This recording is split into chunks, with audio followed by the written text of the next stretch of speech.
नमस्कार, मैं खुशी और आप देख रहे हैं अपना राष्ट्रीय न्यूज। आइए नजर डालते हैं आज की बड़ी खबर पर। बीजेपी जो कहती है वो करके दिखाती है। उड़ीसा के बहरामपुर में पीएम मोदी का बयान।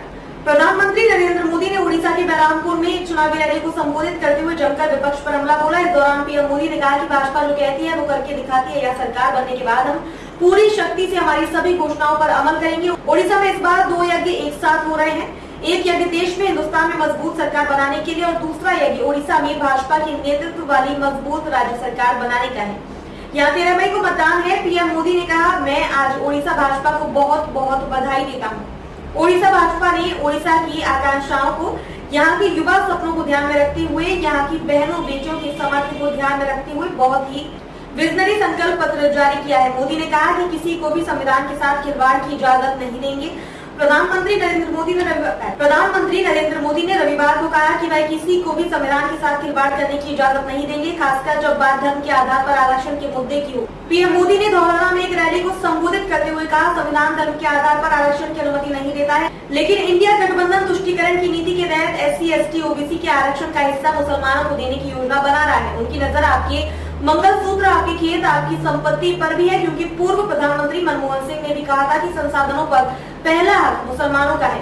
कांग्रेस देश में आरक्षण का कर्नाटक मॉडल लागू करना। पीएम मोदी ने कांग्रेस और इंडिया गठबंधन की भी आलोचना की और उन पर देश की संपत्ति को अपने वोट बैंक में फिर से बांटने की योजना बनाने का आरोप लगाया है। पीएम मोदी ने कहा, अगर उन्होंने ऐसा करने की कोशिश की तो मैं उनके खिलाफ दीवार बनकर खड़ा हो जाऊंगा। वे कहते हैं कि कश्मीर में धारा 370 वापस लाएंगे, लेकिन मैं ऐसा नहीं होने दूंगा। साथ ही पीएम मोदी ने कहा कि विपक्षी गठबंधन सत्ता में आने पर मुफ्त राशन योजना को समाप्त करने, गरीबों के लिए मुफ्त स्वास्थ्य योजनाओं को बंद करने और वंदे भारत ट्रेनों को हटाने का भी दावा कर रहा है। उन्होंने कहा कि अगर राम मंदिर को भी अस्पताल में बदल देंगे या काशी विश्वनाथ कॉरिडोर पर बुलडोजर चलाने की कोशिश करेंगे, इसे रोकने के लिए आपको भाजपा को वोट देना होगा। बीजेपी को आप जो भी वोट दोगे वो मेरे पास आएगा। मैं आपका आशीर्वाद लेने आया हूँ, क्योंकि मुझे और भी बहुत काम करना है। उन्होंने कहा कि उत्तर प्रदेश में पूर्ववर्ती समाजवादी पार्टी की सरकार ने गन्ना किसानों के जीवन में कड़वाहट भर दी थी, जबकि वर्तमान में योगी आदित्यनाथ के नेतृत्व वाली सरकार ने सभी कमियों को दूर किया है। पीएम मोदी ने कहा, योगी आदित्यनाथ ने 7 साल में गन्ना किसानों को उतना पैसा दिया है जितना समाजवादी पार्टी और बहुजन समाज पार्टी ने अपने शासन के 10 सालों में भी नहीं दिया था। उन्होंने कहा कि राज्य सरकार धौलारा क्षेत्र को केले की खेती का केंद्र बनाने पर भी काम कर रही है। पीएम मोदी ने निगासन धौलारा और गोला शाहजहांपुर की सड़कों का जिक्र किया और कहा कि सीतापुर और लखीमपुर के लोग अपने क्षेत्र में हो रहे विकास पर गर्व कर सकते हैं।